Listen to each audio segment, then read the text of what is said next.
Chelsea. Wow. What a way to shut up the critics. And just like we said a few weeks ago, winning cures all. When teams win, as you guys can see, the noise starts to dwindle. Win your games, and no one.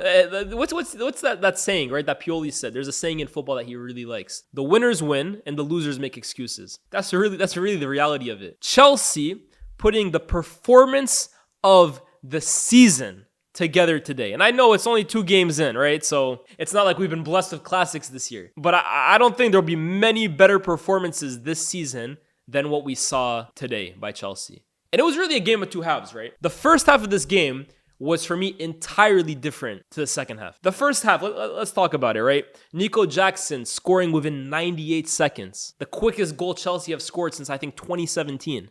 That was the stat that they kind of read out. Takes it really, really well. And look, I have my critics of Nico Jackson, right? I have my qualms with him. I think he's a very good footballer. Like, in terms of holding up the ball, manipulating it, playing other players in. He's an unselfish player, runs the channels well. I think he does that side of the game extremely well. Like, there's a lot to work with there. But I do have question marks in terms of his clinicalness in front of goal. Can you really be a super successful team with Nico Jackson playing up front for your football team? And I don't think it's the harshest thing for me to say when you look at the last 12 months, which haven't been bad per se by Nico Jackson, especially for a player as raw as he is. Like, I think he scored, 14, 15 goals last season. That's pretty good for a player that's really learning this position on the fly. But there are situations in front of goal where the misses are absolutely comical. And it's why when he scored that first goal within 98 seconds, I actually said, these are the kinds of goals that Nico Jackson needs to be scoring with regularity. He took it exceptionally well, and it's not the easiest goal on the eye, right? Like, when you look at Nico Jackson's highlight reel at the end of the season,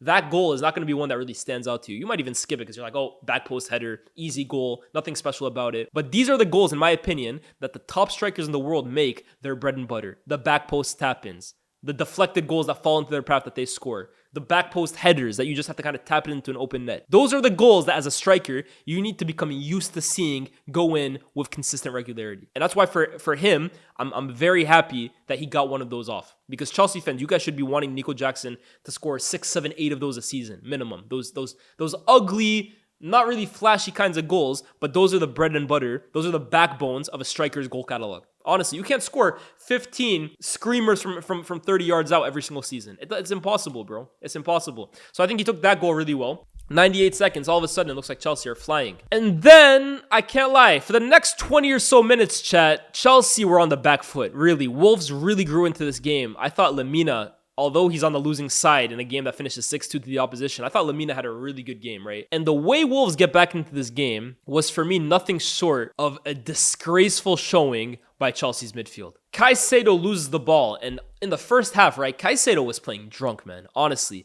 the way Moises Caicedo played that opening 45 minutes, I don't know what came over him, man. Honestly, he was losing the ball every 30 seconds, bro. And he loses the ball very sloppily in the build-up to that first goal. Ait Nouri gets on the ball, and he had a really mixed game, to be honest with you, both offensively and defensively. But in this instance, picks up the ball kind of in the middle of the pitch, drives towards goal, shimmies past Enzo way too easily for my liking. In my opinion, Enzo, or a top midfielder there, clears the danger, gets rid of the fire before it kind of grows. Ait Nouri, in my opinion, gets past Enzo way too easily. Both of Chelsea's midfielders caught lacking. And then even the finish past Robert Sanchez. Sanchez, in my opinion, has to be doing a lot better. And Chelsea have a talented squad. They have some good players in this team. But the goalkeeper situation is one that, for as much money as Chelsea has really spent across their team, goalkeeper is still one that I really question. Robert Sanchez, in my opinion, is not the one, bro. And I know he had a part to play for one of the goals, but for that goal in particular, I think it kind of showed his weaknesses, man. With his hands, Robert Sanchez, for me, is spooky. In fact, my friend Tobes, I would definitely recommend that you guys watch his YouTube channel. He's a Chelsea fan. He compared him to a scarecrow. Bro, it's hands made out of straw, man. But for me, a way too easy equalizer for Chelsea to concede. But regardless, towards the end of the half, Chelsea start growing back into it. It was kind of a back and forth game, to be honest, in the first half. It was really fun to watch as a neutral. For a Chelsea fan, it might have been giving you guys a few heart attacks because Wolves were coming in with attacks. There was one chance where Larson puts it into the box and Cunha was narrowly offside. Chelsea were going up the other end as well too, creating their own chances.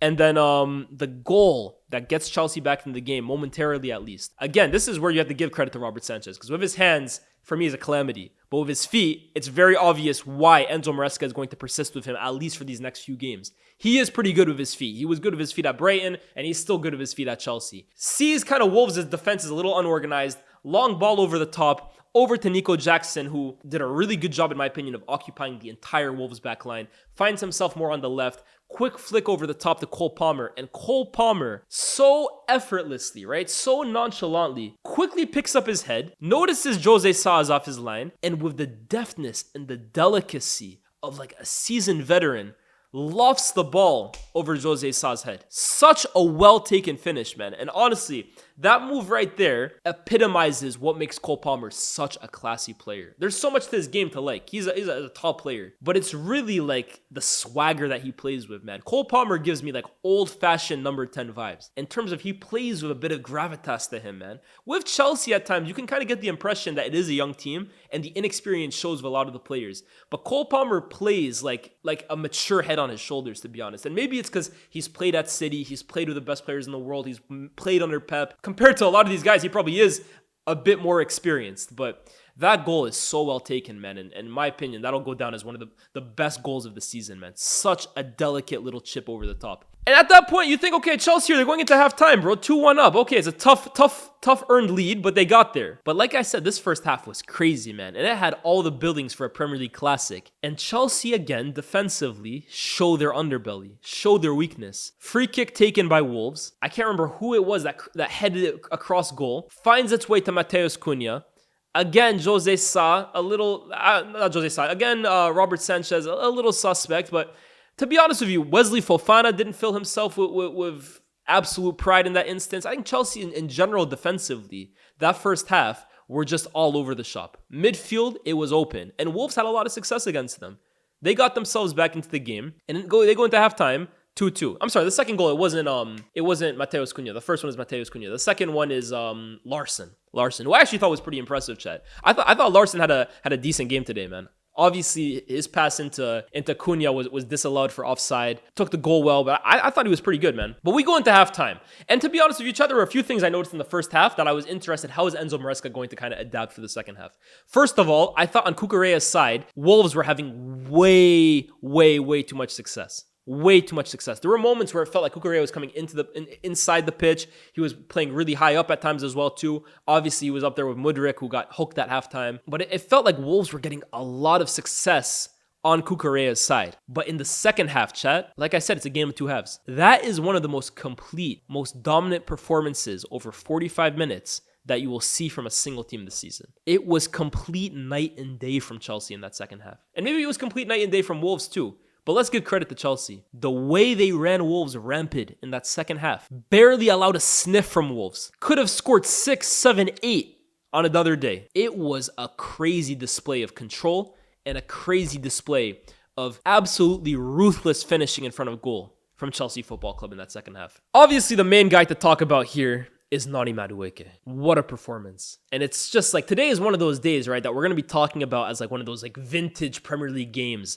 vintage Premier League performances for years to come. Because today, or whenever you guys are watching this video, Noni Madueke was, well, supposed to be on his burner Instagram, but ended up accidentally posting it on his main, basically tagging Wolverhampton as a location and saying, everything about this place is shit. Obviously, as social media does, they were quick to screenshot all that stuff. They were quick to get onto him. He's basically saying, wow, you guys are way too quick. But all of a sudden, damn, bro, like people are getting onto Madueke. Like Chelsea are in a kind of a mess right now. And this is the way you're talking on social media. Like ease down, bro, settle down. But if there's one way to respond after kind of getting caught out like that, it's the way Noni Madueke finished the game today, man. A hat trick. How can you come and call an entire city, effectively, basically call them a shithole, and then 12 hours later, leave with a match ball? Are you insane? Bro, I'm surprised Wolves fans didn't try jumping him, bro. I'm surprised he didn't have to leave the stadium with bodyguards around him, man. Crazy. That's one of those back up your talk kind of performances, bro. That's one of those, yeah, I'm gonna talk shit, I'm gonna stand on business kind of performances. Madueke today, that's even before the goals, right? Even before the goals. How good this guy was on the ball today in terms of like his directness. How much he wanted to attack at Aït-Nouri, who we know is a brilliant player going forward. But defensively, I'll tell you this as an Algerian. He plays for my national team. He is suspect defensively. You can get at Aït-Nouri quite easily. And Madueke took that assignment and ran to the hills with it. That was in the first half. The second half, it felt like he scored the same goal 3 times. It felt like it looks like all 3 of Madueke's goals, if you close your eyes or if you block out the scoreline in the time, you could have been mistaken for thinking every single one of those goals was like a replay. It was a replay of the first one. Cole Palmer slots him in, Madueke, finish. Cole Palmer slots him in, Madueke, finish. Cole Palmer slots him in, Madueke, finish. 3 Cole Palmer assists, 3 Noni Madueke finishes. The Noni show. Game over. Clinical. And one thing I really like from what I'm seeing, just from this performance from Noni Madueke, right? Last season, look, I think he's a good talent. I think Noni Madueke has something about him. And it's funny because remember last stream, I was basically bringing up Noni Madueke as one of Chelsea's main guys. And some guy was saying, why are you bringing up Noni Madueke? Why not bring up Joao Felix? Madueke is a key part of this team. And last season, towards the end of the year, where Chelsea really got their season going and they went on that nice run towards the end of the year, it came with Noni Madueke playing on the right. Let's not forget about that. Let's not forget about how big of a role Madueke had to play in Chelsea's revival towards the end of last season. But one thing I didn't like about Noni Madueke's game last year, and to be fair, it comes with experience, but I felt like at times last year, he was basically trying to play like Robin. Every single time he gets the ball, he wants to just cut in, and shoot. Almost to a point where it's like you're just running into traffic, bro. And you're not Robin. You aren't able to just score or create something every time you cut in. Add a bit of variety to your game. Add a bit of unpredictability to your game. I think last year he was very raw, and he was trying to run into traffic way too many times. And he became like a fullback's dream, to be honest with you. But one thing I've noticed, both in midweek, because I've watched 3 Chelsea games now. I watched the game against City, I watched the midweek game against Servette when he came on, and I watched the game against today. Madueke has a right foot, and he's not afraid to use it. And I say this about so many wingers, right? The reason I like Savinho so much is because he can play on either side, and because he's not afraid of using both his feet. But chat, being able to play with your opposite foot, and being able as a winger to go on the outside just as well as you are cutting inside, opens up your game so much and makes your defender have to sweat so much more.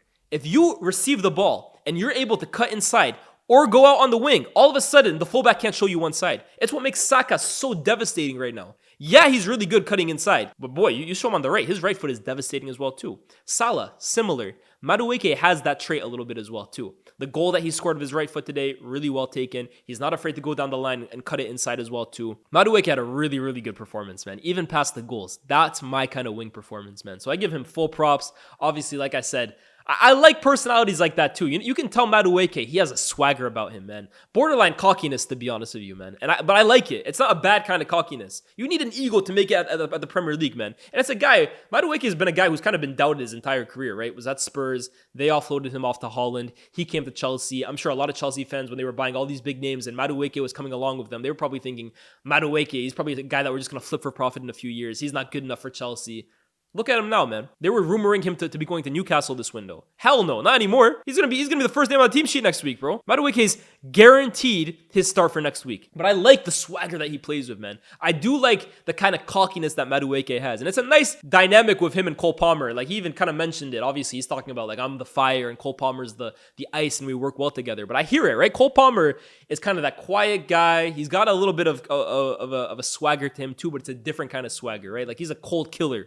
Cole Palmer, no pun intended. Madueke is a kind of a hothead. He's kind of a guy who's a bit loud. He's a guy who's in your face. When he celebrates, he's not afraid to rub it in your face. Obviously, what he posted on Instagram. I kind of like that dynamic, man. I feel at times in the Premier League, we have a lot of guys who are quiet. We have a lot of guys who are afraid to hurt their PR, who are afraid to hurt their rep, to speak out too much.